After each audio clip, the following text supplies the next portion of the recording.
Hello guys, আজকে আমি রান্না করেছি চিকেন বিরিয়ানি। আমার বাসার সব সদস্যরই এই চিকেন বিরিয়ানিটা অনেক পছন্দের একটা খাবার। ছেলে মেয়ে অন্যান্য সদস্য যারা আছে সবার একটা পছন্দের খাবার হচ্ছে চিকেন বিরিয়ানি। পেছনের কাহিনীটা দেখুন। প্রথমে ভালো করে চিকেনটাকে ফ্রেশ করে নিচ্ছি।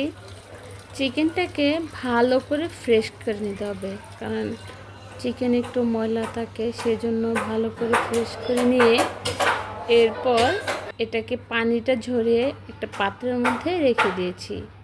এখন এটাকে ম্যারিনেট করার জন্য একটু লেবুর রস দেব। আমি একটা লেবুর রস নিলেই হবে। একটা লেবু নিয়েছি, লেবু দিয়ে দিচ্ছি। লেবুটা দেওয়া শেষ হয়ে গেলে এরপর দিব হচ্ছে একটু মশলা। সেটা হচ্ছে একটু হলুদ, হালকা পরিমাণে, বেশি না, একটু হলুদ, আর হচ্ছে একটু মরিচ,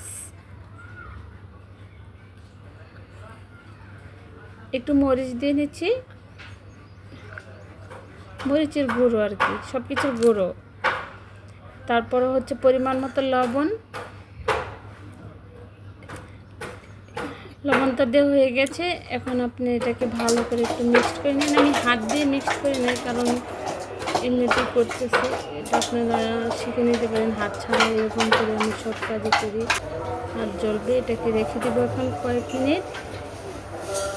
রেখে দেওয়ার পর আবার হচ্ছে কয়েকটা ডিম সিদ্ধ করে নিচ্ছি। আমরা সবাই আজকে চিকেন বিরিয়ানির সঙ্গে একটা ডিম খাবো। এরপর প্যানটা দিয়ে দিয়েছি চুলায়। এখন চিকেনটা হচ্ছে ফ্রাই করে নেব। ফ্রাই করে নিলে হচ্ছে কি, চিকেনগুলো সুন্দর থাকে, একটা আলাদা স্মেল হয়। সেই জন্য যেটা চিকেন করে ফ্রাই করে নিলে ভালো হয় আর কি। সেই জন্য যেটা কিছু ফ্রাই করে নিচ্ছি। ফ্রাইটা হয়ে গেলে এরপর এখানে একটু আলু কুচি আর হচ্ছে পেঁয়াজ কুচি, এটা হচ্ছে চিকেনের সঙ্গে মিক্সড করে দিয়ে দেব। সেই জন্য এরপর আরেকটা প্যানের মধ্যে পেঁয়াজ দিয়েছি। এরপর লবণ, আদা বাটা, এরপর বিরিয়ানিতে যা যা মশলাগুলো লাগে এগুলো ব্লেন্ড করে আমি একসঙ্গে মিক্স করে দিয়ে দিলাম। এরপর দিয়ে দিলাম বিরিয়ানি মশলাটা। ভালো করে এখন মিক্সড করে ভালো করে একটু কষিয়ে নিব। এটা কষিয়ে নেওয়ার পরে আবার একটু দিয়ে দিব হচ্ছে আলাদা একটু মরিচের গুঁড়ো, আর আমার বানানো একটা পাঁচমিশালি মশলা, আর হচ্ছে টমেটো সস।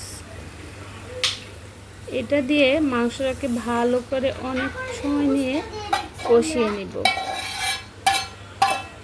কষানোটা একটু বেশি শুকনো শুকনো হলে ভালো হয় আর কি। মাংসটা আস্ত আস্ত থাকে, সুন্দর দেখায়। এরপর পোলাওর জন্য আমরা রাইস কুকারে চলে যাচ্ছি। আমি রাইস কুকারে পোলাওটা রান্না করছি। এখানে চাল দিয়েছি, গরম মশলা দিয়ে দিচ্ছি, এরপর একটু তেজপাতা আর হচ্ছে আদা বাটা। এরপর দিয়ে দেবো একটু তেল। এরপর পানি দিয়ে দিচ্ছি,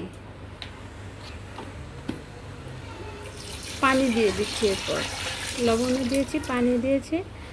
এটা একটু হয়ে গেলে এরপর চিকেনটাকে এটার সঙ্গে মিক্সড করে নিব। অনেক রান্না শেষ, কথা বলে নিয়েছি। এখন সালাদ কেটে নিচ্ছি, সালাদ খাবো। সেজন্য এরপর টেবিলে এসে সবাই পরিবেশনের জন্য বসে গেছি। ছেলে মেয়ে, দুই ভাই, হাজব্যান্ড, সবাই আমরা একসঙ্গে বসে এখন খাবারটা পরিবেশন করি, দেখি। তারপর সবাই কেমন রিভিউ দেয় আমার খাবার রান্নার। আমার মনে হচ্ছে আপনারা দেখে মনে হবে যে ভালোই হয়েছে, কিন্তু আপনাদের সবাইকে খাওয়াইতে পারলে আমার খুব ভালো লাগে।